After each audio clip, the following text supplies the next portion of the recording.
Last মোমেন্টে এলো কেকের অর্ডার। সো হ্যালো এভরিওয়ান, আমি পিহু। তোমরা সবাই কেমন আছো? আশা করি সবাই অনেক ভালো আছো, আর আমিও খুব ভালো আছি। তো এই কেকটা হলো জন্মাষ্টমী কেকের পার্ট 4। আমার কাছে এই কেকটার অর্ডার আসে একদম লাস্ট মোমেন্টে। এক দিদিভাই কারাইপুর থেকে ম্যাঙ্গো ফ্লেভারের একটা কেক অর্ডার করেছিল।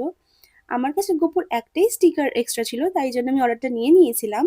খুব তাড়াহুড়োয় আমি কেকটা রেডি করেছি। দিদিভাইকে কালার অপশন দিয়েছিলাম ব্লু অ্যান্ড ইয়েলো, বাট দিদিভাই ব্লু কালারটাই চুজ করে। আমি অলওয়েজ বলি সবাইকে যে তোমরা একটু লাইট কালার চুজ করো, ডার্ক কালার চুজ করো না, কারণ ডার্ক কালার করলে কিন্তু ক্রিমের টেস্টটা একটু চেঞ্জ হয়ে যায়। তো কিন্তু সেদিন আমার দিদিভাইকে বোঝানোর মতন অত টাইমও ছিল না, তাই জন্য আমি কিছু বলিও নি। আই থিঙ্ক এই জন্যেই দিদিভাইয়ের কেকটা খুব একটা ভালো লাগেনি। দিদিভাই বললো যে কেক খুব সফট ছিল, ডিজাইন ঠিক ছিল, বাট ওই ক্রিমের টেস্টটা একটু চেঞ্জ হয়ে যাওয়ায় দিদিভাইয়ের কিন্তু একটু খারাপ লেগেছে। তো তোমাদের কেকটা কেমন লাগলো কমেন্ট করে জানাও। দেখা হচ্ছে নেক্সট ভিডিওতে। Thanks for watching and keep supporting. By.